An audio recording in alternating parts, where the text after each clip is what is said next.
including of all taxis, is for the purpose of AIS automation, Aeronautical Information System automation project. Second amendment considered was for the provision of ILS, that is Instrument Landing System, Category 3. If you do Category 3, it means that even blindfolded, you can land an aircraft with zero visibility. Well, that's the news for now. Good Morning Nigeria continues with Kian and Kingsley after this break. Unemployment, notably youth unemployment, features strongly in our party's manifesto. We intend to attack the problem partially through revival of agriculture.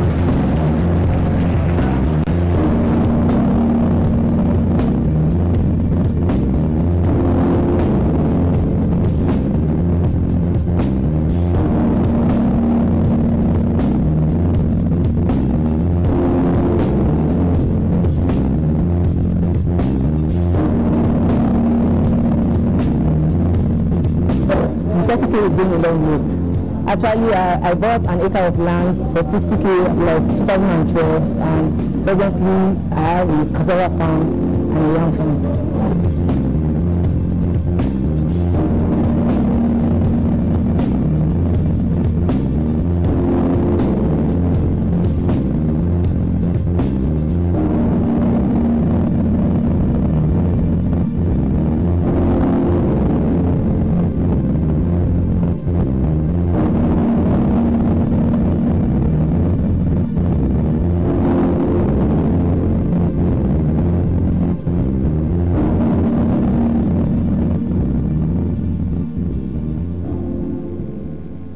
Caring for the patients of typhoid and diarrhea is our responsibility, and these illnesses are often spread due to eating with unclean hands, so I recommend Dettol, as it protects from up to 100 illness-causing germs. That's why I want to be Dettol sure.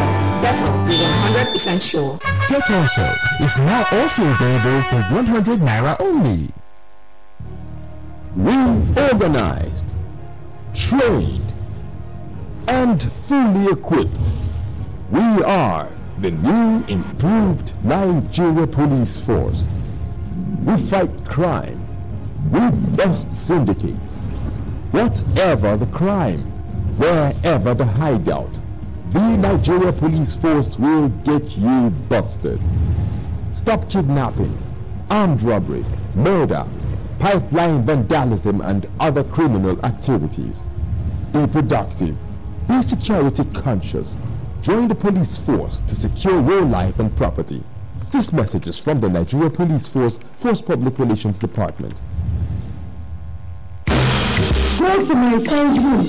Get pregnant. Conference women centralizing in misconception that when a woman is childless but fails to conceive within the clock time set for her by family and society, then it must be the woman's fault. Enough is enough. She must leave my son's house. So childless women suffer the pains of childlessness, and they also suffer the rejection of family and blame of society. This problem is placed side by side with the issue of those who sell their babies. You did what? I don't feel like a kid. In this episode, titled Childless Rights, join us this week as a new talking community takes a full connected issues of childlessness and child harvesting. I want to get pregnant as easily as you do it. And I swear by my life, I will die for my child.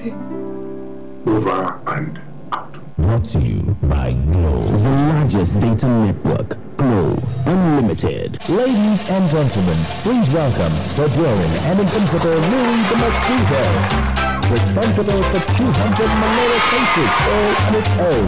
Is there anything that can kill Louis? My name! Presenting Maltese Sogot. Its powerful formula kills malaria mosquitoes first. So, get Maltese Power Guard. Caring for the patients of typhoid and diarrhea is our responsibility, and these illnesses are often spread due to eating with unclean hands, so I recommend Dettol, as it protects from up to 100 illness-causing germs. That's why I want to be Dettol sure. Dettol is 100% sure.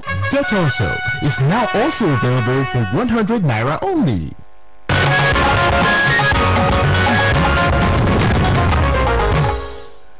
right, well, welcome back. But if you just joined us, it's still Good Morning Nigeria, and we are reaching you on the network service of the Nigerian Television Authority. Now it's time for us to talk business, and the Minister of Budget and National Planning, Senator Udo Udoma, is wooing investors in London. Plus, World Bank raises International Development Association's first bond worth $1.5 billion. Let's join our correspondent, Comfort Amodu, for details of these stories and others. Welcome to Business News. I'm Comfort Amodu. With economic policy initiatives yielding positive results, coupled with a stable political climate, this is the right time to invest in Nigeria. The Minister of Budget and National Planning, Senator Udo Udoma, told participants at the UK Nigerian Trade and Investment Forum in London that Nigerians' outlook for 2018 and over the medium term is very positive, as the country has exited recession and the economy is steadily growing again.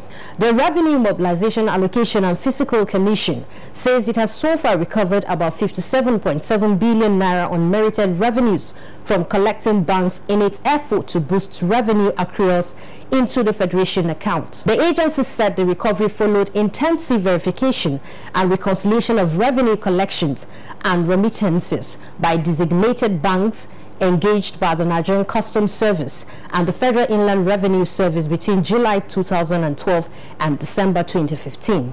It says 48.7 billion naira has already been recovered and remitted to the Federation account, while the balance of 9.7 billion naira relating to withholding tax on dividend only has been duly released to benefiting states' boards of internal revenue.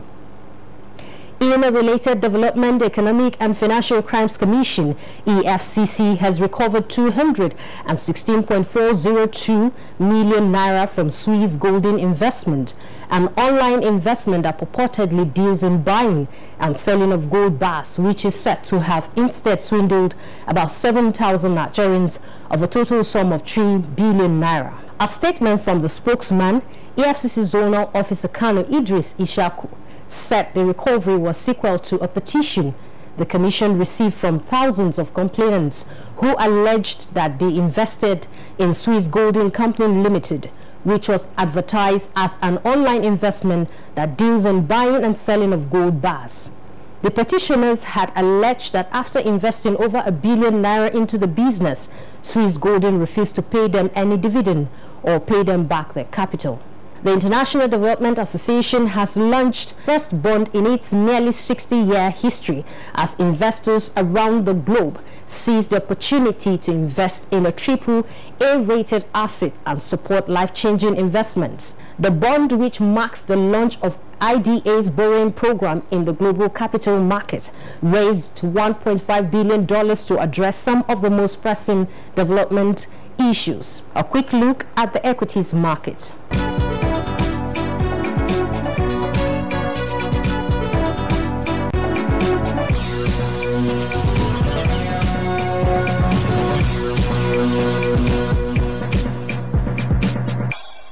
The attention of the economic and financial world is on Washington, D.C., where the 2018 spring meeting is currently on, and business among Nigerians' large delegation is the Chairman House Committee on Banking and Currency, Jos Onyenyere, who says fiscal and monetary policy makers in Nigeria must align and work together for the common good of the country. Try to reduce inflation, we should also find a way of growing the economy.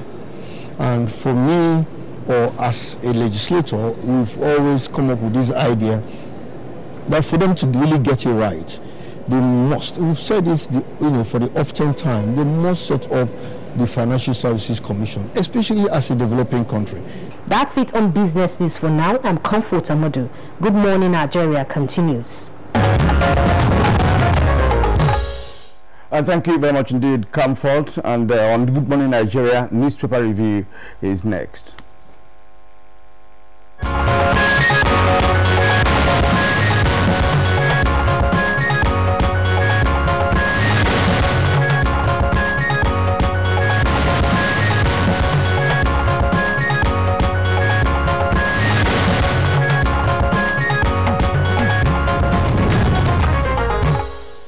Our newspaper reviewer Bayo Atobe is here with us in the studios for the review session. Bayo, good morning and welcome to the program. Good morning, Kingsley. Good morning, Nigeria, and good morning, Nigeria.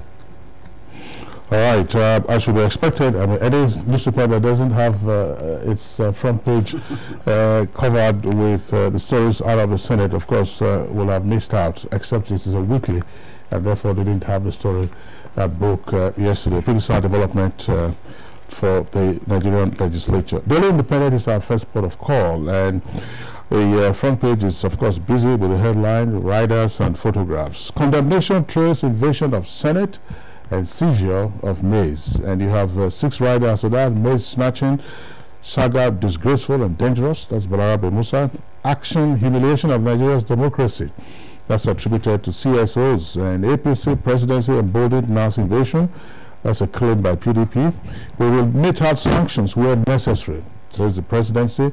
It's assault on Nigeria's democracy, according to Atiku, and federal government others probe. Now you can see the photographs there on the front page of the Daily Independent. You see the struggle there between one of the invaders who snatched the maize from its position, and then the sergeant-at-arms. That's the first photograph, and then the other. That's the photograph is the item 2. Actually, should have been 1. And then you see the photograph immediately below that. That's 1. It seems to have been a relay, because the gentleman who now had the maize wasn't the one that snatched it in the first instance, but they were taking it away out of the National Assembly. And then the third photograph there shows policemen and the Senator Ovie Omoagege, who represents Delta Central and who is alleged to have been the center of it all. That's for Daily Independent. For the Punch newspaper, virtually the same thing, except that for the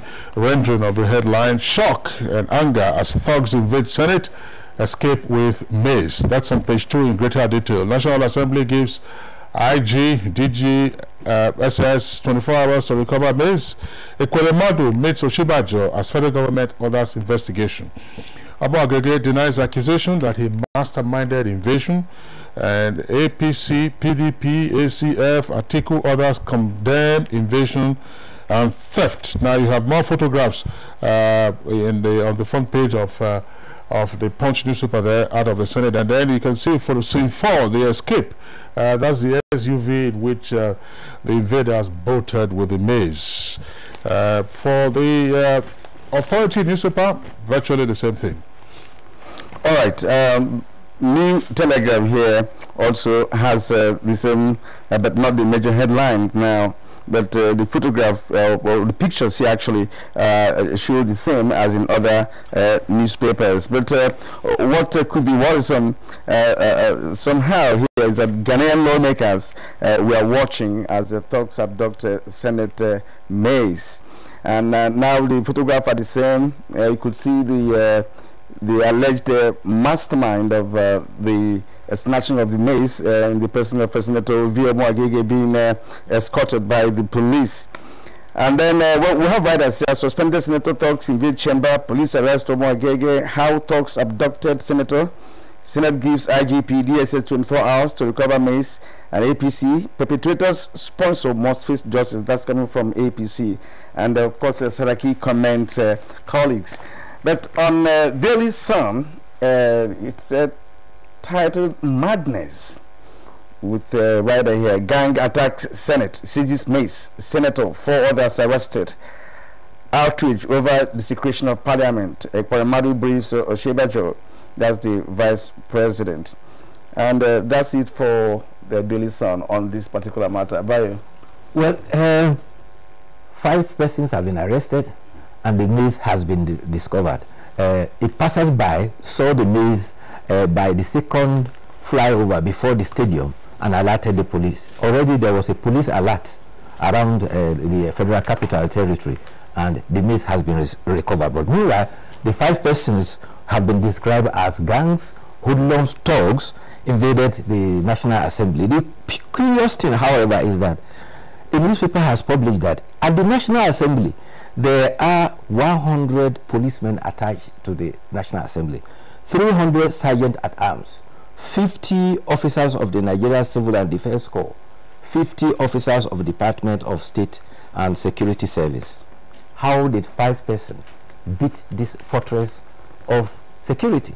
And ironically, only on Tuesday at plenary, when Senator Adoke Onasarawa was drawing the Senate's attention to the killings in Nasarawa State, the Senate, as part of the resolution, has said they probably will consider closing the Senate to help the presidency tackle the insecurity in the nation.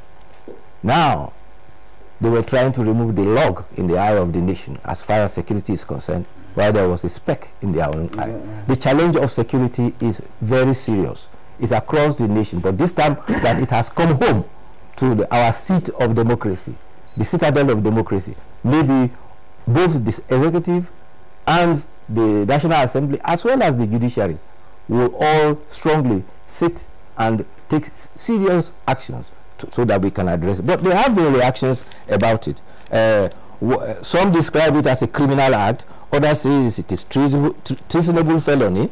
The All Progressive Congress says that it is an attack on a nation's democracy. However, some politicians have said that politicians should be advised to desist from threatening our democracy. Others are saying this is what the kind of response you get when people are provoked. They act on the heat of passion and later on lead to regret. Not related to this, but also concerned, Lagos lawyer Femi Falana has described as illegal and unconstitutional the suspension of a legislator by a legislature. He says no legislative house can suspend or remove a member. It is only a court of law or the constituency that elected that legislator that can order the removal or suspension of that. He cited a case that has been ruled, that was in the case of a Bauchi State House of Assembly lady who was suspended indefinitely for the statement she made on the floor. The Court of Appeal has held that the legislative house has no such powers. It may be recalled that a court also had ruled that the suspension of former Senate leader, Senator Ali Ndume, was illegal because he went beyond the 18 days that was required. That also is pending in the Court of Appeal. Yeah, well, that's a number of issues that you've touched on. I'm sure that the question of the suspension of the senator and the reactions there to these are matters that will continue to linger. And questions people are asking is whether the resort to self-help was the best in the circumstance. That's one. And secondly, Kyrian, anything could have happened inside the chamber of the Senate yesterday. Yes. Virtually anything could have happened. And people are beginning to think whether there are insiders, who also collaborated, with those that came, because it was so easy for them to do that, without anybody harassing them. When was the last time you tried to get to the National Assembly? It's not easy. It's like having a horse pass through the eye of a needle. How these people were able to drive into the Senate premises and drive off. Granted that they went into the chambers following the suspended senator, and therefore that probably was the basis of their access. But to take the maze and scroll through the corridors of the National Assembly, where there are 300 sergeant at arms are the security for the National Assembly. The official security. All right, Bayo, thanks a lot. As I said, anything could have happened. All people will need to do is also recall what happened in 1966 inside the Parliament of South Africa in Cape Town. What happened to the Prime Minister, Hendrik Verwoerd. It's 1966 inside the Parliament. All right, let's return to the Punch newspaper and then take these headlines above the nameplate. Health workers strike paralyzes hospitals. That's on page 16. And World Bank knocks Nigeria and others for rising debts, page 21. U.S. urges Nigeria to change tactics against Boko Haram. That's on page 32. And there are two earpieces there beside the nameplate of the Punch. Court halts planned sale of Nine Mobile. And shareholders demand refund of $43.33 million. Some Nigerian youths not ready to work, says Buhari. And then back again to the front page, just below the photographs that you have from the mayhem in the chambers of the Senate yesterday. You have other headlines that, of course, matters arising from stories that broke in the past. Offer robbery. Police arraign hotel owner, workers and guests. That's on pages 4 and 5. Sex for marks. Committee recommends indefinite suspension of Prof. That's from Obafemi Awolowo University at Ile-Ife. Kyrian. All right, let's go to the Daily Sun and take some of these stories making headlines there. Just beside the nameplate, 13 soldiers killed, 7 injured in Exercise IM at Baltimore. That's from the defense headquarters. The story is on page 4. Then just beside the photograph, we have weak issues, federal government, oil firms over soot pollution, alleges plan to depopulate rivers, people. The story is on page 7. Then below that, Benue government alleges plot by hired mercenaries to attack communities, on page 9. Herdsmen's attack, 17 victims get mass burial in Nasarawa. That's on page 9 of the Daily Sun. And the New Telegraph, above the nameplate of the New Telegraph, we have IMF warns Nigeria on 21.725 trillion debt. Says borrowed funds should yield higher returns. Fund supports nation's debt strategy. And now below the nameplate, we have some stories, striking stories. Patients stranded as Jesus strike paralyzes hospitals is on page 7. Defense headquarters, 13 soldiers killed during Operation Cartrace. That's on page 6 now. And prisoners jailed, or rather jailed prisoners, that's those who are jailed for life. The bag master, of course, enrolled for PhD. The story is on page 6. Deputy governor moves out of lodge as a rift with Okorocha deepens. That's the governor of Imo State. The story is on page 32. 32. Well, Kyrian, let's take the editorial. I think it's from this newspaper. Yes. The editorial for today is actually on the Lassa fever epidemic in Nigeria. This is one disease that has refused to go. Presently we are talking about over 100 victims of this very disease, and they said on the editorial here that what is even worse is that Nigerians will likely live with the deadly disease for quite a while. We have had the largest outbreak of Lassa fever in Nigeria's history in the first quarter of this year. Bayo. Well, before we come to the Lassa fever editorial, the running stories in the offer robbery incident, the hotelier, accountant, a receptionist, the room cleaner, and also the club operator are all facing 2 counts of charging for criminal conspiracy and also causing disappearance of evidence. 4 other guests who were at the hotel have also been charged to court. They were said to be hiding information. And the OAU story, the committee set up by the Vice Chancellor, Professor Yitayo Ogubodede, has turned in its report, and they have recommended the suspension of the Randy lecturer who allegedly demanded 5 rounds of sessions to upgrade 33 marks. Now the editorial. You may recall that Lassa fever first broke in the world in a village named Lassa in Borno State. That was in 1969. And that is why that hemorrhagic fever had its name, Lassa. But between that time and now, all initiatives to try and acquire a vaccine to cure that disease or to prevent that disease has not been found. And so, well, like the editorial is saying, the Center for Disease Control is lamenting that the incidents we have had in this first quarter of this year alone, 101 deaths, is the highest ever in Nigeria. And the Nigeria Medical Association is threatening that they are considering suspending treating Lassa fever patients until something seriously is done. Okay, Bayo, that's where we leave it for today. We're expecting you back again tomorrow for more analysis on national dailies. This is Good Morning Nigeria, reaching you live on the network service of the Nigerian Television Authority. The program returns in just a moment.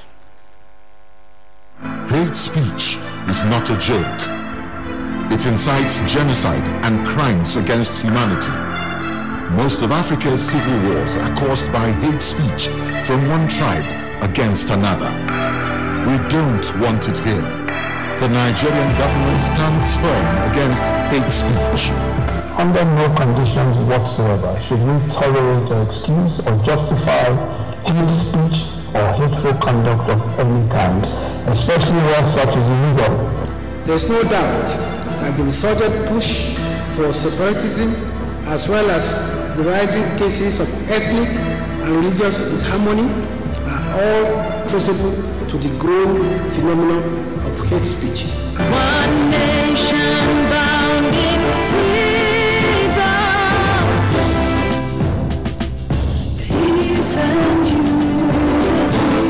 Nigeria, one nation, one people. This is a public service announcement brought to you by NTA.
The value pack.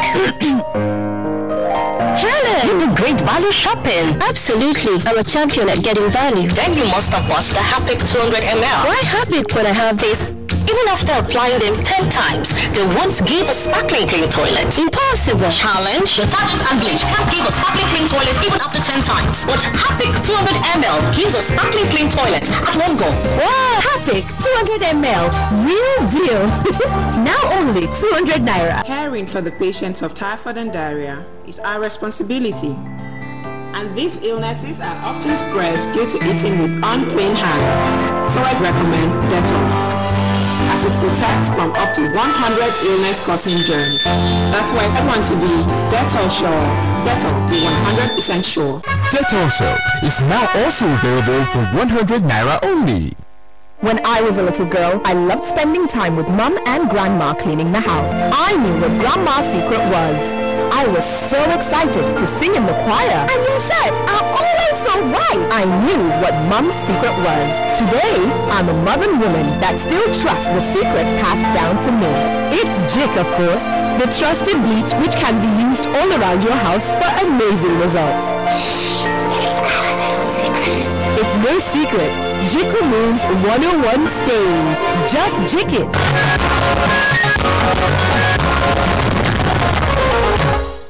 And to set the stage for our conversation this morning, let's take Dennis Adegbule's report on the pandemonium in the Senate to set, of course, the discussion going. It was seemingly a normal day on the floor of the Senate with the usual adoption of votes and proceedings. Then suddenly some unknown persons who tagged behind recently suspended senator representing Delta Central, Ovie Omo Agege, stormed chambers, attacking sergeant-at-arms officials and making their way towards the mace.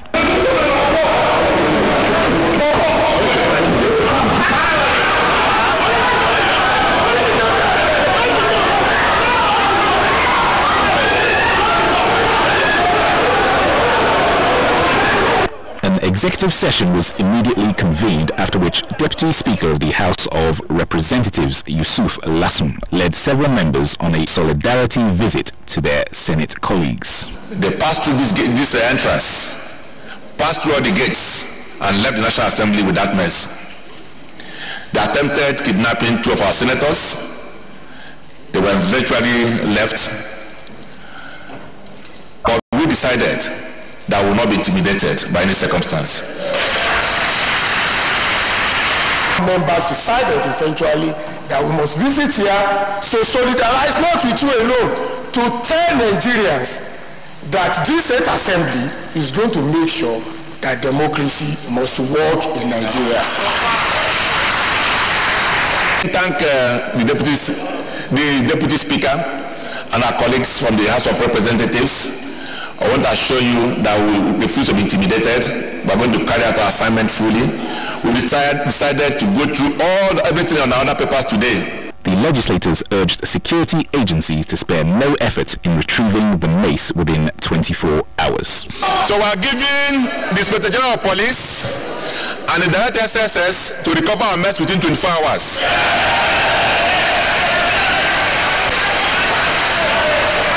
Meanwhile, Senator representing Delta Central Ovie Omo Agege was escorted out at the conclusion of plenary.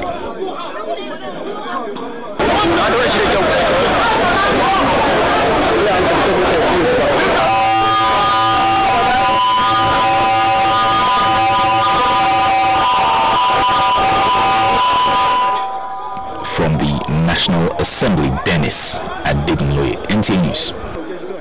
All right, thank you very much, Dennis, for that background report. And just to indicate also, as we said in the course of our newspaper review, that the maize has been recovered. And reports said that it was recovered somewhere around the National Stadium here in the Federal Capital Territory. Now we have three guests joining us to discuss further the mayhem on the floor of the National Assembly yesterday, in particular the Senate. First, we'd like to welcome Professor of Law, former Governor of Edo State, Osareme Osumbo, who also was a two-time Senator of the Federal Republic.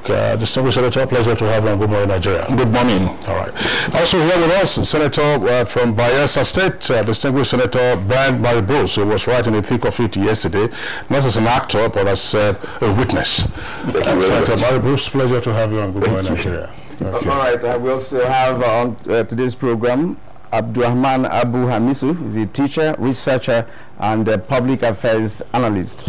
Nice to have you join us this morning. It's my pleasure. Good morning, Nigeria.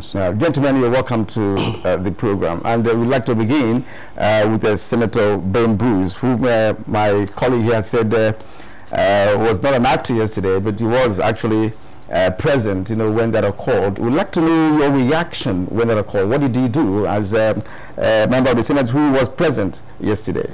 Well, I sit on the back side of the Senate, and I had a lot of commotion. So when I heard the commotion, I walked to the entrance. I walked to the entrance because the ladies in the Senate who look after us were being manhandled, and I was wondering what was going on. So I walked to the entrance, and I saw a bunch of guys walking, and one ran to the left with a chair and was throwing it around and broke one of the legs of one of the girls, and I saw Omar Agege in front of me with a bunch of people to his left, right, and back and front of him, protecting him as he was walking into the chambers and beating up all the staff as they pushed the door open and were walking into the chamber. So I walked up to him and I said, what's going on? He did not respond. And there was another guy, I call him a cowboy, to his left. I went up to him and I said, what's going on? They did not respond. They walked past me, walked into the chambers. I looked to my left and I saw the girls being molested. They were beating up little girls. They were beating up the women in the chambers. And then the next thing I knew, I looked to my right. They walked up to where the Deputy Senate President was, picked up the mace, and they ran out of the chambers. And Omar Agege then went to his seat and he sat down. And within 3-4 minutes, it was over. That was what happened. In the chambers, and I was in shock. I didn't know how they got in there, why they got in there, and how they could come into the premises. Because I had guests in the morning. 2 Americans came to see me. They couldn't get into the premises. I had to go pick them up myself at 9:30 in my car, bring them in for a meeting, and take them out. So I was shocked that hoodlums could walk in, because it's not that easy to walk into the National Assembly. If you go in there, you have to fill out a form, you have to make a phone call, you have to get your badge, you come in there. There's a process to get into the National Assembly. So for this to happen so quickly and for them to leave, there is no way in the world you can convince me there was no collusion. It's not possible. Because my guest at 9:30, Dane Walters, couldn't get into the premises. And my brother here, as a former senator, knows you just can't walk into the National Assembly. So it didn't make any sense how that could happen.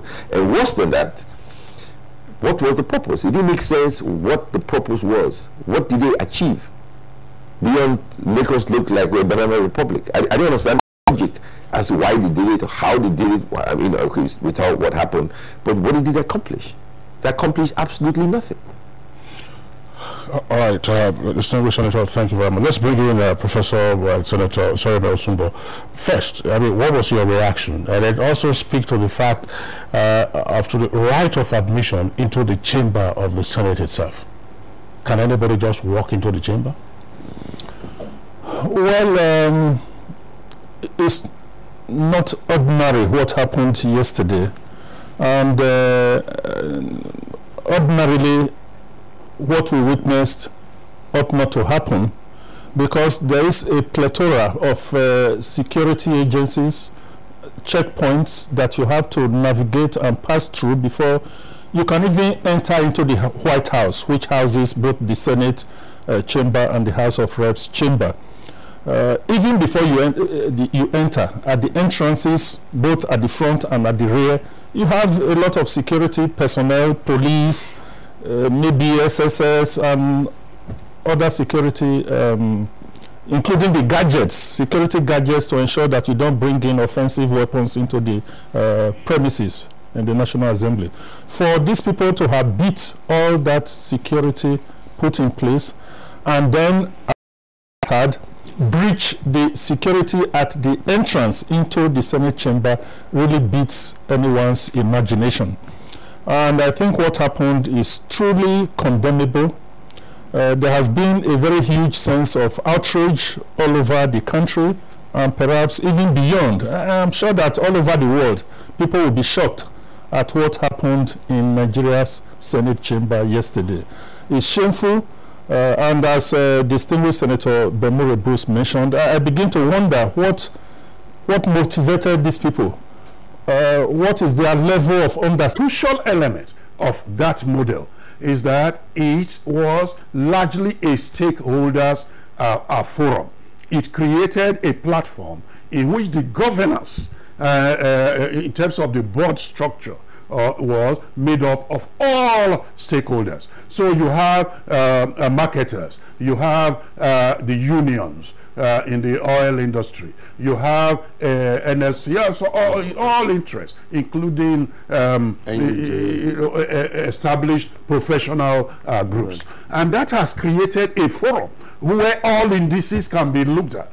And therefore, when it comes to issues, whether of pricing, people are able to at least use that forum to mediate what position completely different. Efficiency will be better served if you had a targeted, specialized regulatory agency dealing with those issues that Nigerians see on a day-to-day basis more in the downstream, and allow a more targeted regulator in the upstream that will deal with these other issues. We think that that promotes more efficiency than to create a new huge bureaucracy in a regulatory framework that may then do for the upstream and the downstream has peaked issues that may not be in debt. Now, gentlemen, let us understand this. You are saying that the PIB did not take cognizance of the fact that it's creating a huge bureaucracy that could be inimical to the regulatory aspect of this bill. And I'd like Johnson to come in here. What is the ideal situation? What would you think would have been better that will, of course, bring about efficiency in this sector? Well, like you have said, the essence of it is to have a very, very effective and efficient industry that things work properly. And when we also look at it, that looking at the issue of the downstream, because it's key that the major, the major drivers Nigeria drive are the things that get to Nigerian masses. And so when we also now completely put it in one regulatory body, like I said, because when you look at the upstream deal with marginal fees, IOC, and all those kind of things, but now put it in one place, definitely bureaucracy sets in, and interference and free hand also comes to play. And looking at the critical stakeholders, if there's going to be regulatory prices and everything, the stakeholders that are also involved, like the labor, energy, all of that are involved, so that if the issue of prices and everything that can also cause unrest, definitely you're also going to guide against it. And the essence of it, because we also look at it that when we're also doing public hearing, these are things stated, but the danger to keep happening is that when they are doing the public hearing, when the final bill is also going to be taken, I think there should be a way that National Assembly can get to the stakeholders that, okay, after the public hearing session, this is the final bill we are also looking at, so that you can also make corrections. We are input also, because these are things that are also stated in the public hearing. But at the end of it, when they do public hearing, the laborers or critical stakeholders are also not carried along. And how do you lobby as a labor? How do you not start lobbying and everything? What we can do is do advocacy. appealing to their conscience and everything. But once it's passed, I mean, instead of being reactive, we have been proactive by saying these are our opinion at the public hearing, and we expect that if they are going to do the final bill, it's also better that the stakeholders are also invited that this is the final draft of this bill, and let's see if your issues have also been carpeted, if your issues have also been taken, so that it becomes something that every stakeholder will also be part of it. Thanks a lot, Comrade Johnson. I'm wondering, Dr. Ozoeson, you know, you said in your opening statement that, yes, it is heartwarming that the PIGB has been passed by the National Assembly, but we should, the concern has to do with some of the provisions by way of content of the bill as passed. But I'm wondering, what do you think would have played? I mean, it says that in law, the business of the court is to discover the intention of the legislature. But what intention is probably embedded here? For instance, if one took a current view of the state of the downstream sector, you would say there isn't much. But going forward, considering the number of issues we have always discussed on this program, if you were to have an expansion in the number of refineries, for instance, whose business would that be? And then all the issues arising in terms of marketing, in terms of pricing, and so on and so forth, would there be sufficient work, for instance, for a second regulator, this time in the downstream sector? Oh, clearly. Even as of now, where we do not have the multiple players, even as of now in which we do not have a number of independent non-governmental refineries, you find that there are regulatory challenges specific to the downstream. By the time you have more refineries, by the time you have more players, you're going to have a greater need and a greater job for regulation or a regulator in the downstream. So actually what we ought to be doing is strengthening and broadening the responsibilities of the downstream regulator, not to be taking them and along with the upstream. So going down into the future in a dynamic sense, the need for more effective regulation in the downstream will grow. And therefore, we need a strengthened downstream regulator to be able to take on those challenges in the interest of consumers generally. Now, Nigerians as consumers of refined petroleum products, are much more worried about the activities in the downstream sector of the oil and gas. And these worries are in terms of supply, distribution, and appropriate pricing. Now, are you agreeing with the fact that there should be a separate regulator for the downstream sector? And assuming the argument is, cogent, for two regulators. Now, what would be the interface between the upstream and the downstream? I think both of you can take this question. Let me start with this. Well, the interface between the upstream and the downstream, actually, there is virtually one. It's like one pipe. That the upstream crude will, as we have domestic refining capacity, the framework of supply of crude to the refineries is the link that exists there. And it does not require one regulator to do that, because the supply, the purchase, the pipelining of crude to refineries will be an issue for the upstream regulator. But once that is done, there is really no relationship anymore between the activities of the downstream and that of the upstream. Because you see, in some countries, you do not even have an upstream, but you have a downstream. You have countries that do not produce crude, and they refine products, they distribute products, they have to distribute products, they price those products. That's the downstream. And to the extent that you have regulators in such countries, that is the same thing we're saying, replicate here. Have that regulator that deals with the downstream issues. But because we're also a crude producing country, we also need to have a regulator to deal with upstream issues. That's the argument.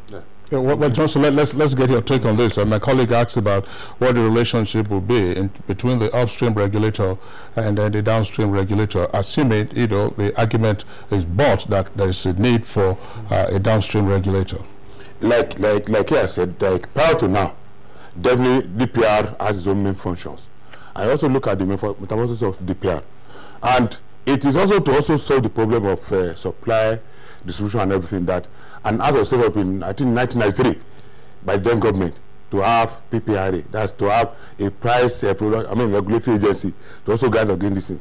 But the major problem also having about the issue of supply, distribution, and also, the state of our refineries, and which the government also intended, are also committed to look at a financial expert to also make sure that things are also properly improved.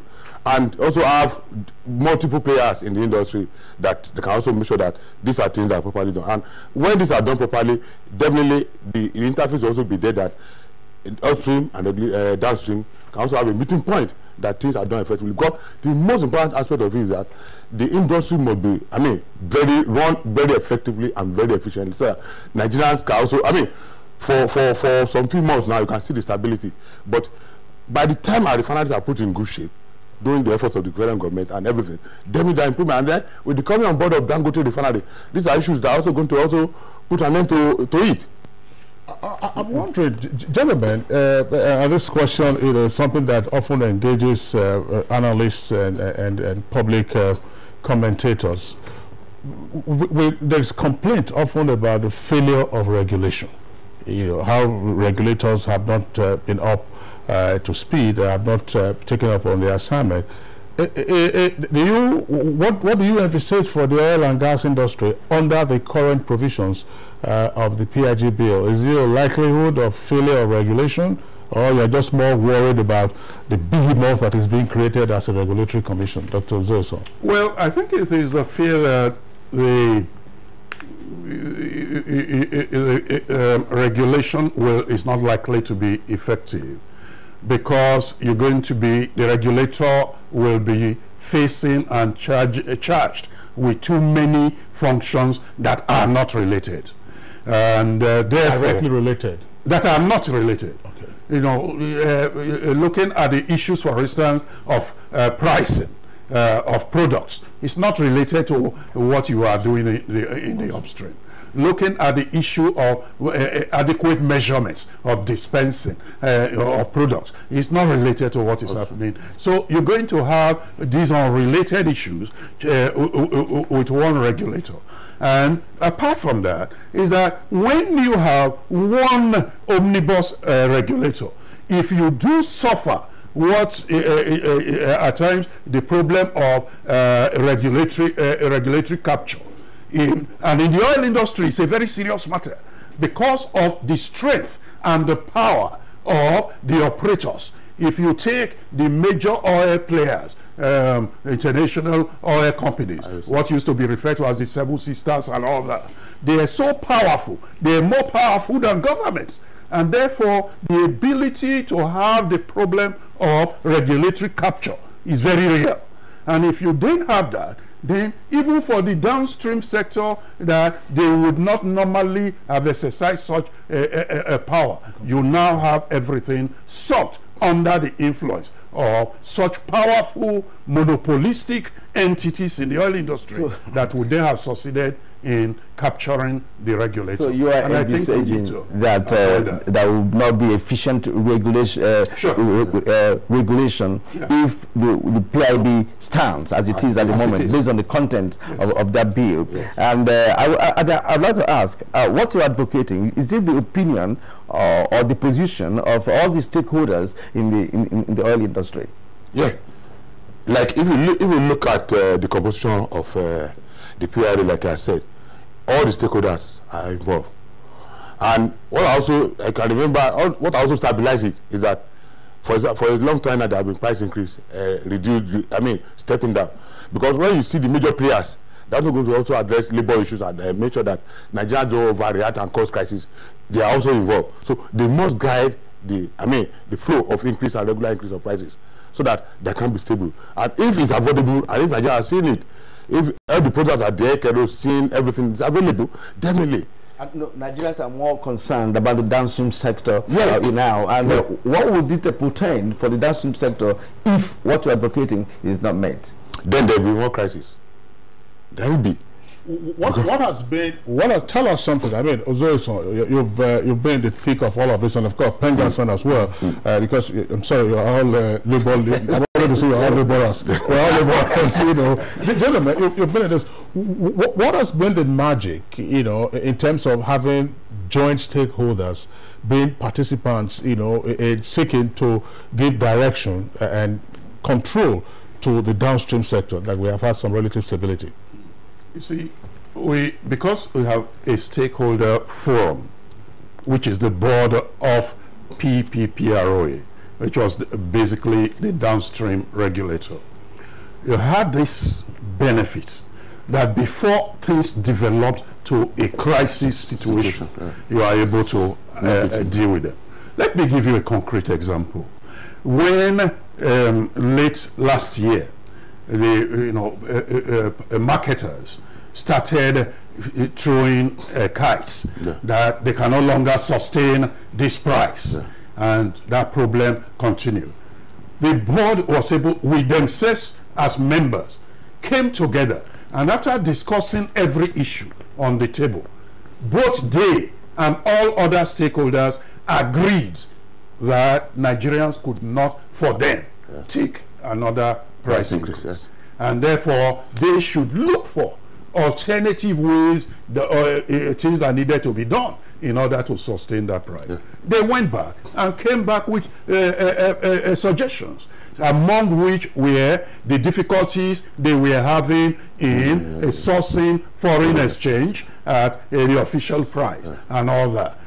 You know, through government recommendations were then made how to get the central bank to come to their aid and all that. So through that stakeholder situation, we were able to resolve what was clearly going to be a crisis generating situation. And I think that needs to be preserved. Gentlemen, time is not on our side at the moment, but I'd like people to look at the situation as it is. The PI has been passed, right? And you know, you are advocating something that is not part of the content of that bill. Now, what is the way forward? Okay.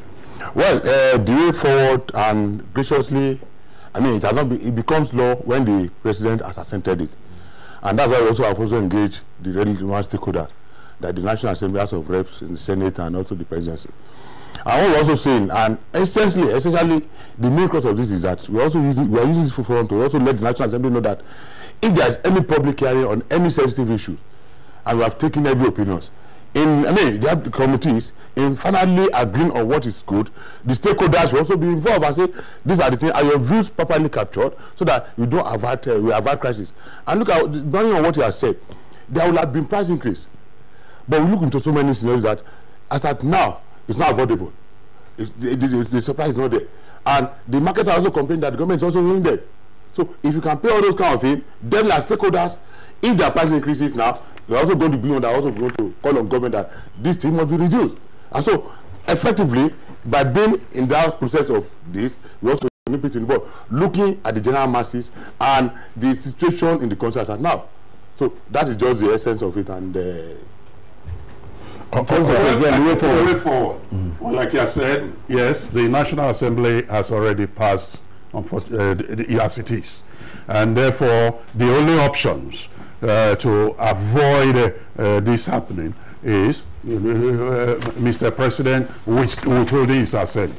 The stakeholders have actually even formally put these concerns to Mr. President in writing, and we hope that that process will allow a return to look at this bill before any law actually comes on board. All right, yeah, you wanted to say something there, Johnson? Yeah, borrowing to all this, I'll give you 2 examples. Look at when Lagos State Governor Fashola was the Lagos State Governor, and there was a law that was passed, and the Board of Benchers opposed it and look at it. And he told the citizens, okay, let the process also be proper, so that the Board of Benchers can also be taken into consideration and look at it. They also look at the issue of the amendment bill. I mean, which also the president also said, for me to do XYZ should be done. So I'm now appealing to the National Assembly that if this happens, let's look at it in the larger interest of the Nigerian society and the masses. All right, Comrade Francis Olabode Johnson, National President of Pengenson, we'd like to thank you for being with us on Good Morning Nigeria today. Appreciation also to Dr. Peter Ozoeson, that's the General Secretary of the Nigeria Labour Congress. Thanks a lot for your insights. Thank you. All right, so that does it for our two topics on Good Morning Nigeria today. Let's go over now to our complimentary segments, and we're hearing now from our sports desk. Nigeria now has only one representative, Eyimba International FC, left in the CAF Confederation Cup competition following the ouster of Plateau United, MFM FC and Akwa United. Eyimba FC reached the group stage of the competition with a goalless at home against 10-man Bidfest West to secure an aggregate win. The People's Elephant had played a 1-1 draw in the first leg but skate through on a away goal, though they missed a penalty in the closing stages of the game. With the result, the Aba Giants are through to the group phase of the competition, while Bidfest West continue their life in the Premier Soccer League. And in tennis, Novak Djokovic saved 10 match points to beat Bernard Korek at the Monte Carlo Masters on Wednesday, just as Rafael Nadal made a positive return to the ATP Tour by thrashing Aldous Bedini. Djokovic playing only his fourth tournament since Wimbledon last July after struggling with a right elbow injury, overcame some late nerves to win 7-6, 7-5 in the second round clash.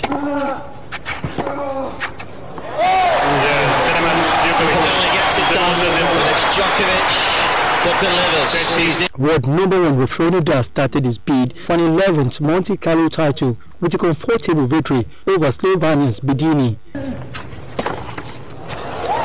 It's win number 64 of 68 matches played here in the Principality for Rafael Nadal. And now let's join our foreign desk for developments around the globe. Efforts by international experts to examine the scene of an alleged chemical weapons attack in Syria have been again delayed after a UN risk assessment team fire. In a statement, the Organization for Prohibition of Chemical Weapons said shots were fired on the UN Department Safety and Security team and an explosive device was detonated nearby during their stop at the second of the two sites that they visited. At the first site, officials had to withdraw because a large crowd gathered there, raising security concerns, but there were no injuries. At the moment, the UN team has returned to Syria's capital, Damascus.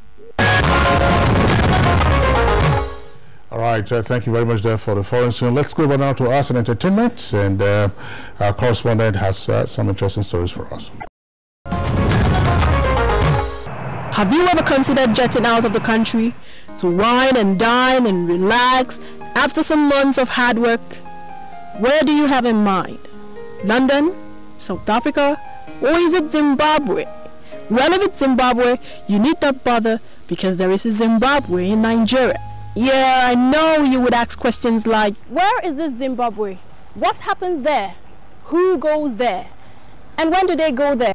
Well, that is not the focus, as the Zimbabwe I am talking about is different. Located about 30 kilometers from Abuja on the road to Kefi in Nasarawa State, previously known as Upper Uke Market, it attracted a large crowd of people who traveled from far and near to buy fresh and original palm wine, which the market was particularly known for, aside other food items. The name Zimbabwe was said to have been given by a local musician, which has become generally accepted since then. Though Zimbabwe of Nigeria is not quite an eye-popping state-of-the-art settlement, it was crowded with exotic cars and adventurous minds during the weekends, as the main attraction was the fresh palm wine, roasted fish, bushmeat and chicken that came cheaply available in large quantity. Now here's the crux.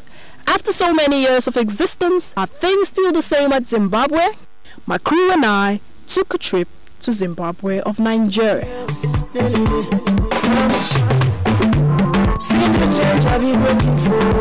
It was approximately a 55 minutes drive, and then finally, Zimbabwe.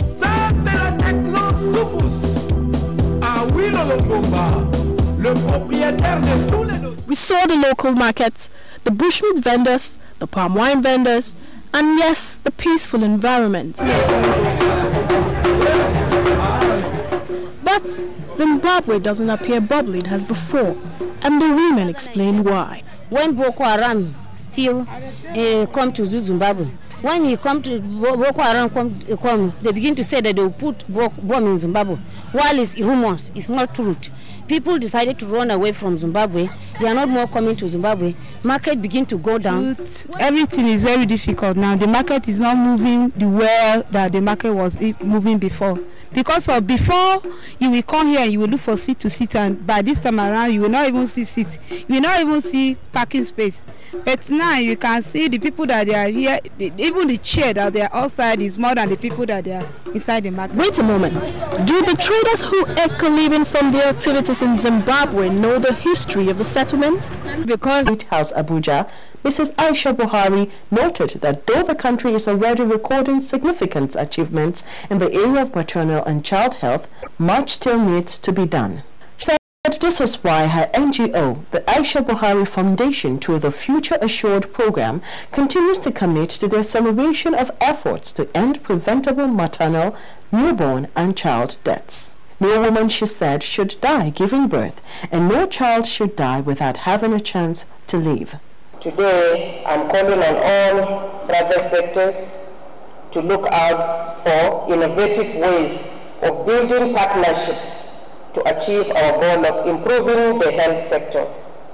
As businesses, entities in our country, you are directly affected by its development. As such, you have an invaluable role to play. My team, in collaboration with key stakeholders, have developed the investment menu. It will enable you to appreciate your investment according to the number of lives saved. I call on you today to invest in assuring the future of our women and children by taking appropriate action to save lives.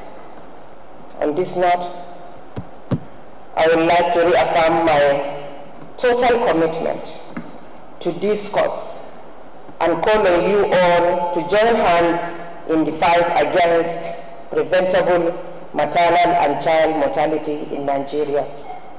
We insist that no woman should die giving birth and no child should lose their life without ever having a chance to live.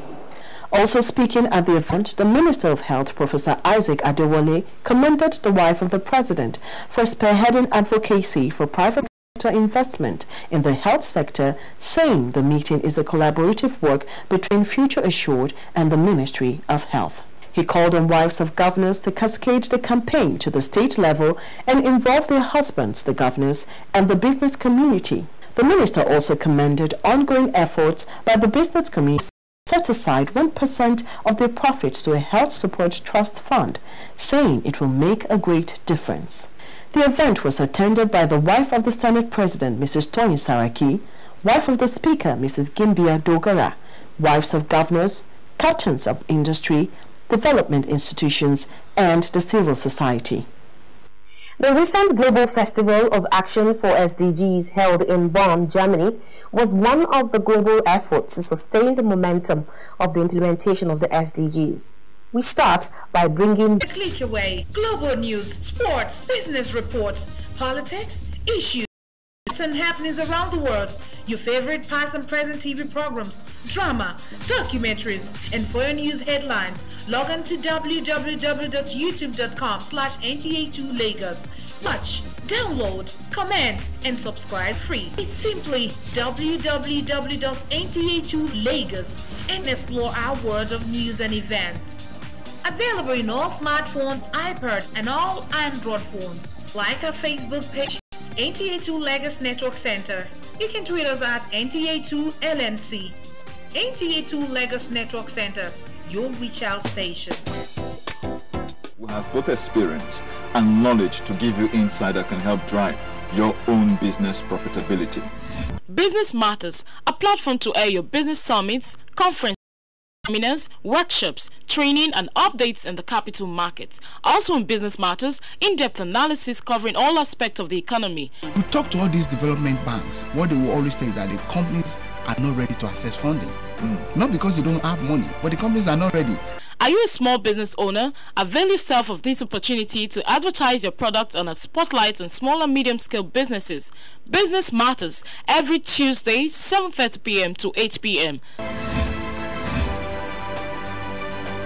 Learn, talk, act, and do business on NTA2Lagos Network Center.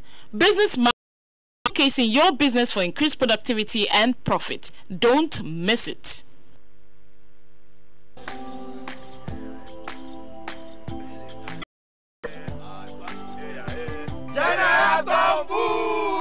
Hold it! Me! I don't come out my hand from oil concrete. General, what you going to yarn? What did the yarn say? I don't understand. Network service of the NTA. It's operating now. You are refilling it now. Yes. Where is the example of it? You can go to that side. Complementary mining framework to a much more rationally ordered, organized mining. When it's on stream, this is what this is what we do. These are minerals occur in all the states of Nigeria, in all the local government. Yeah. That's a very powerful analogy. Yes. That we had a big job in our hands. We must increase the level of beneficiation and processing locally.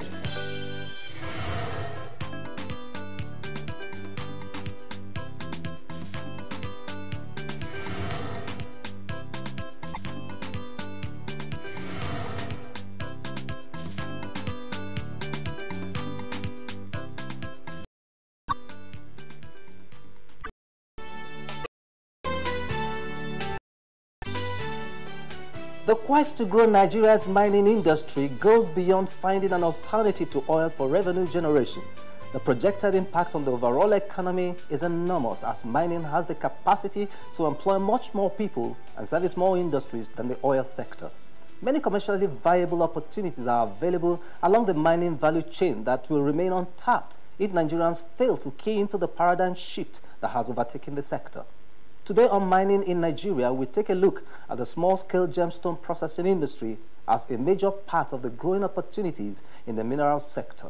But first, we will take the highlights in the diary of the Federal Minister of Mines and Steel Development. I am Gabriel Ojile. Welcome on board.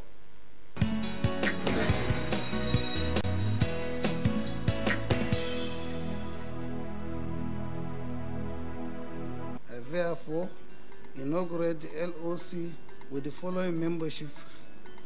As part of efforts to prevent a reoccurrence of lead poisoning in Nigeria and promote safer mining practices, the Ministry of Mines and Steel Development, in collaboration with Médecins Sans Frontières, is set to host the second international conference on lead poisoning associated with artisanal and small-scale gold mining in Nigeria. To this end, a local organizing committee has been set up to look into preparations for the event set to hold in June. The committee is co-chaired by the Permanent Secretary of the Ministry, Dr. Abdulkadir Moazu, and Country Head of Mission for Médecins Sans Frontières, Philip Aruna. It has been discovered that... Addressing the LOC, Minister of State for Mines and Steel Development, Abubakar Bawabwar, said that the conference has been due to difficulties encountered in trying to curtail the effects of previous incidences of lead poisoning in Zamfara and Niger states. It has been discovered that recontamination of previously remediated is going on at the present, coupled with the growing cases of children not responding to treatment, has the need for cables, safer National Hospital. How much are we going to see of that? Is it just a national hospital? No. Each person or the average younger man gets his information and they believe it. It is not right. All those alternate procedures don't work. It's just that unfortunately this is the kind of... No, I want you to tell us the implication of depriving the body of other nutrients. I'm just focusing on one. Yes. What is that? What's the implication? The implication is that the other organs of the body are short of the things they need to sustain life. And therefore, you cannot just look at cancer on its own without thinking of the whole body. Okay. If you say you are starving the cancer of nutrients, how about the other body? How about the other parts of the body, your liver, your kidneys, and so on? They all need nutrients. That is why, as far as we know, these challenges are overcome include trying to enhance the bioavailability, which is the problem of the cocoon itself that has been isolated from it. The second plant here that you see, this is leaves of soursop. Soursop, if in fact these days, if you go on social media, you will see a lot of people posting things about soursop. Just drink soursop and your cancer is gone. Just make juice of soursop and you have no cancer again.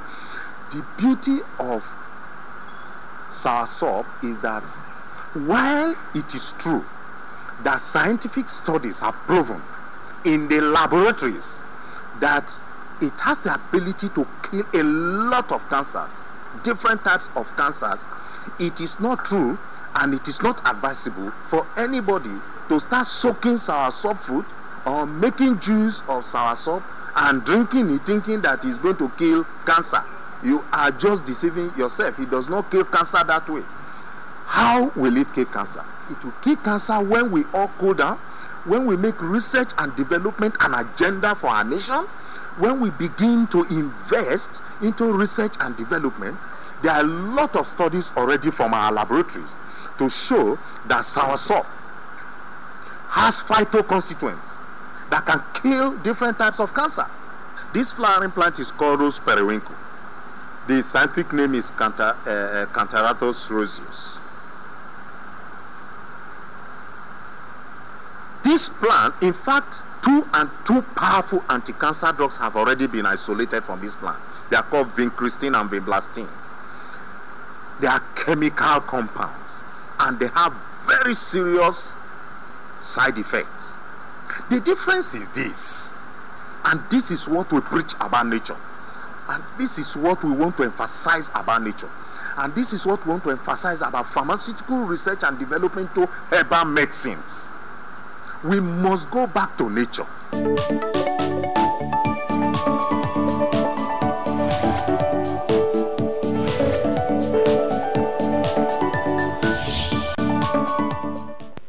Welcome back from Nature's Corner. The pains and sufferings that cancer patients experience underscores the need for all to know and take preventive measures against the deadly disease. We have some useful health tips on cancer.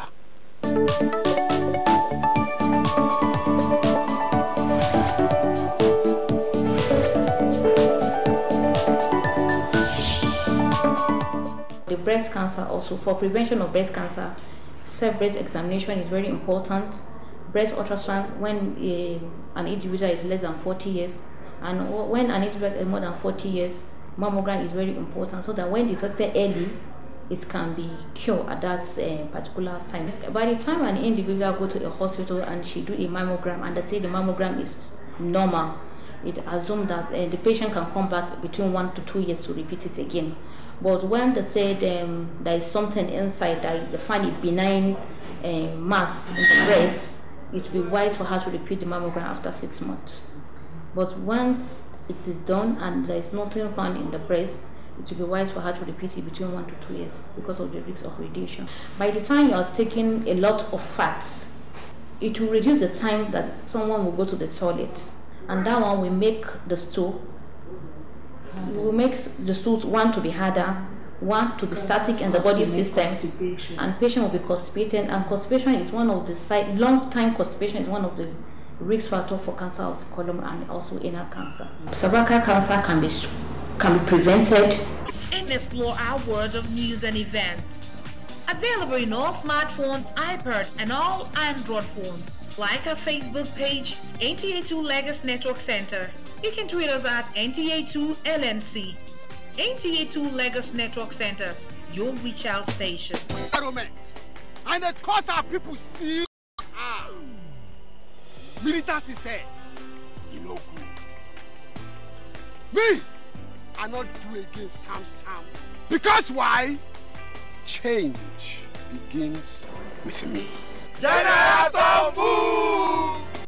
This message is brought to you by the National Orientation Agency in conjunction with the Federal Ministry of Information and Culture. When we came up with the team, say Operation Zero Tolerance, we were saying zero tolerance to deaths on our roads. We were saying having zero crashes, yes, on our roads. We'd love to see you in Dashiki or Dandogo or Agbada. The youth still have a very big chance of making a very big difference. That's why I started a lot of projects. We have not been able to distinguish traditional medicine from traditional religion. So that one has... Every edition is an arresting conversation with distinguished Nigerians from various strata of the society, bearing their minds on how we can realize the Nigeria of our dreams.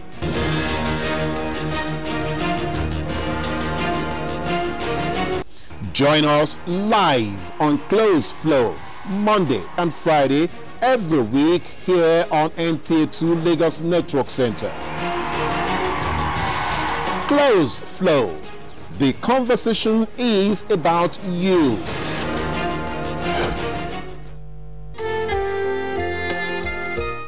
Looking for a place to relax and unwind after a tiring day? Lagos Resource Center is it. A place of hospitality and relaxation. An interaction center for retreats, AGMs, lectures, conferences, social activities for corporate bodies, individuals and religious groups. The Lagos Resource Center offers you various range of rooms such as standard, deluxe, semi-suites and suites for your comfort. Try out our pastries, Nigerian and international dishes as our Bethany kitchen makes you ask for more. Our hall of are fully equipped with state-of-the-art facilities and up-to-date training equipment. We also offer professional outdoor catering services, all to your taste. Visit our beautiful chapel for your meditation and prayers. This is the network service of the NTA. Blowing across Nigeria is the wind of hope as Africa's young entrepreneurs with the same dream take a break from their everyday lives and embark on a journey across the nation with their innovations and inventions. These are equations. You can't find them anywhere in the world. It's an invention. From the east, west, north and south of Nigeria, we will witness as they make their way through the screen auditioning to meet and convince the AYE judges why they should be among the chosen beneficiaries. That we can bring specialized training and equipment. To register for the IEN program, visit www.ayeen.ng. Fill in your personal details and business details. Check your mail regularly for your screening date and location. Follow us on all social media platforms for updates. For more information, visit www.ayeonline.org or call 0700 044 4444. IEN 2018, showcasing and empowering Nigerian entrepreneurs.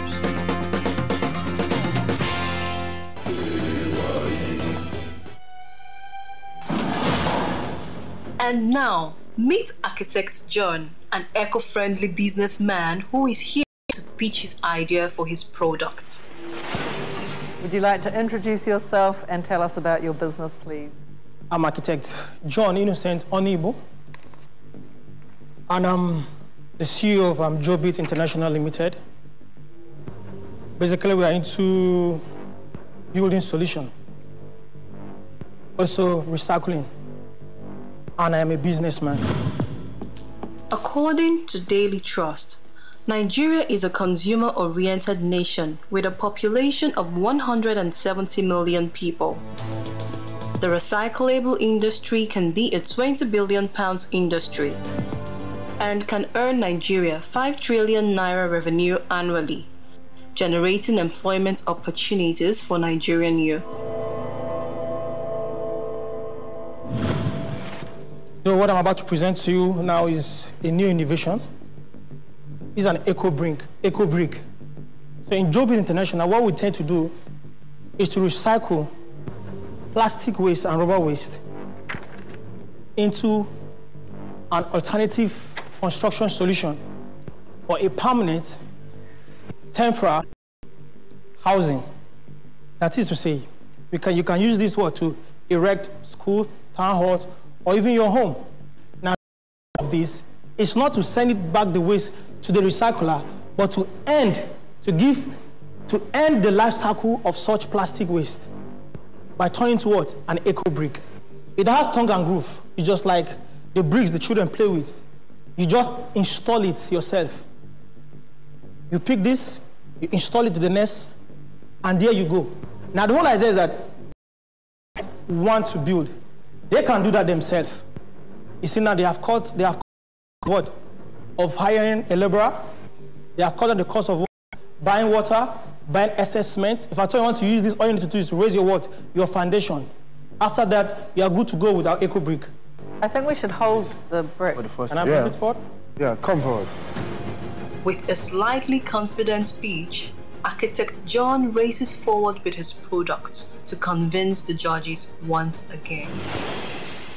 If someone builds a wall or a house with this, is it as durable as a house or a wall, and is it totally waterproof and sealed?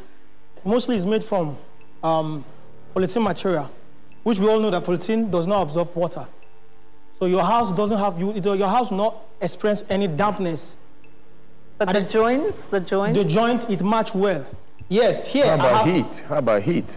Because bricks keep the house cool. Yes, this should also do the same thing because... with plastic? Yes. As I said, we have additives. Have you had this tested by structural engineers, thermal engineers, those sort of companies and people? Well, I haven't have that tested by them. Okay, so let's leave it there. And then what is the difference in price between one of those bricks regular brick and a regular brick? Honestly speaking, sir, while I was constructing this, it didn't cost me up to 300 naira. If I buy a standard 12-inch by 6, 8 by 16. How much does that one cost? You get it 150, 180, depend. So why should I pay 300 naira to buy something that's 1/3 of that size? Okay, sir, you see, after you must have purchased that, first I said is an alternative. Secondly, after you must have purchased your brick, your regular brick, remember, you still need your cement. You need to buy a bag of cement. You buy truck of sand. You still have to buy water. You still have to employ laborers. What are you looking for from AYE? We need to get this information. You tell us this thing, just give us a moment. I need equipment. Equipment? Yes, I need equipment because the equipment we have... That machine you spoke about, right? The machine. Have you seen that machine before? I've seen it online, yes. Okay, it's online. I've seen it online. And how much is it? It varies. Up to now, I'm not able to cut a good deal with... The one you want, the machine you need, tell us your need. What is it? Sorry, sir, I need like 4 machines, what I apply for in your program. 4 machines? Yes. What's the amount for those machines? The amount is really going to cost me up to nothing less than 40 million. 40 million? Above, yes, sir. So is either we give you the cash or we buy it for you, or something like that? I appreciate it if you buy it for me, sir. We have, this is very high. Give us a moment, let's talk about this.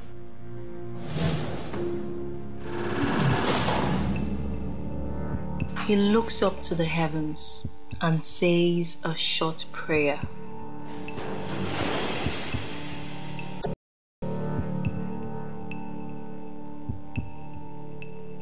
John nervously wipes his face as he is unsure if his business idea will see the light of day or be buried underground like waste. The Standard Organization of Nigeria needs to say this is okay for building. And I haven't seen that, so that's what really, got me thinking. But as to whether he's innovative, there's no doubt about that. I think he hasn't done enough groundwork.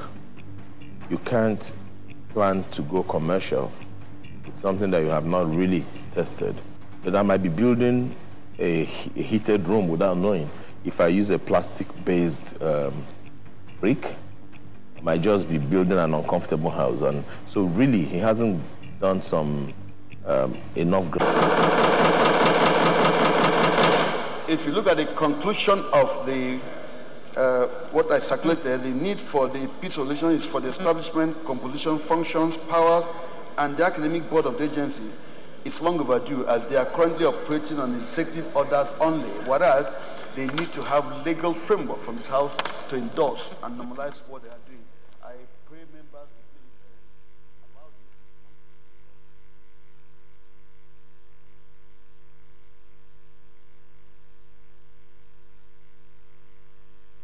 Thank you, the Right Honorable Speaker, my respected colleagues.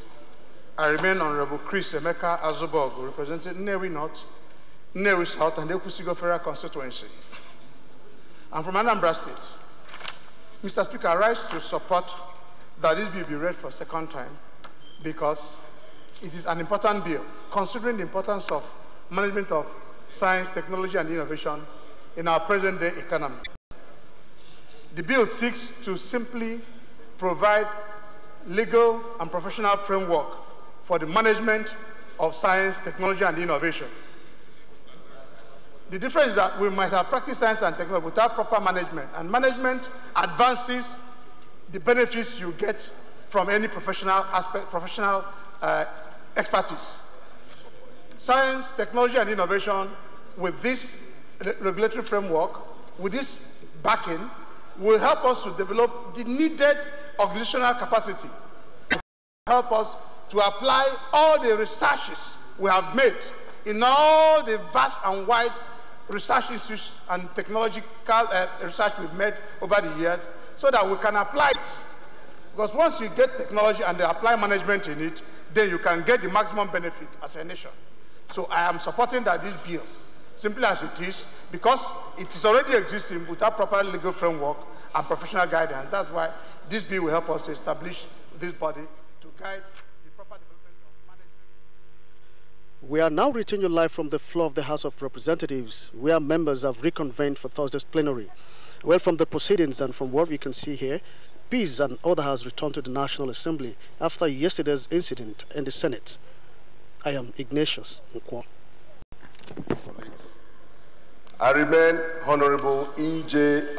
Anyima, representing the good people of EGOD, Bubaka Federal of Science and Technology, and I therefore support and wish that the House will endorse this bill to provide a framework. Thank you very much. Yes. Thank you very much, Honorable Speaker. My name is Lason Yusuf. I represent Report Olorunda Olosogbo Federal Constituency. I'm from the state of Osun. I rise this morning to speak on this bill for so many reasons. One, as a trained engineer, as an entrepreneur, and as a student of a postgraduate college of the University of Ife those days in technology management, I feel compelled that I should be able to bear my experience and make sure that whatever this bill is trying to cure or achieve, aside the fact that I'm supporting it, is not going to be misplaced. People don't easily link development with scientific innovation. And whereas, and for the opting time, I'm still going to make a favorable quotation that attests to the fact that without scientific innovation, value to the society must be looked at from the angle that I'm presenting now. If you talk about Asian tiger, you talk about America, you talk about it just because they went through the normal route and they were able to involve their local entrepreneur and professionals for them to get to where they are today. Thank you very much for giving me the opportunity. Honorable MT will round up the debate. Okay, Kayode is there. After MT, Kayode. That will be the end. Honorable members, my name is Mohamed Tahir Monguno. I represent Marche Monguno, Ganze Federal Constituency of Borno State.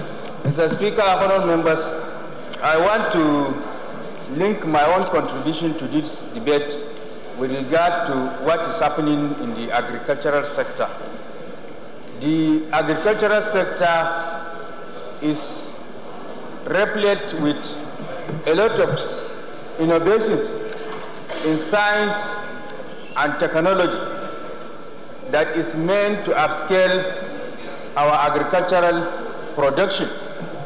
But because of lack of sound management of our science and technology innovations, these research outcomes in science and technology are not really applied to the field and are allowed to lie fallow in the shelves. So the passage of this bill, by giving legal teeth to the agency to discharge its statutory mandate very well, will go a long way in the application of sound management of our innovations in science and technology, with a view to application to the agricultural sector, and thereby it will enable us to attain food self-sufficiency. So in that regard, I support the second reading of this bill. Thank you. Thank you, Mr. Speaker. My name is Kayode Oladele. I represent Yewa North and Imekwa from Federal Constituency. Mr. Speaker, distinguished colleagues, I am from Ogun State. Mr. Speaker, I also stand to support the passage of this very important bill.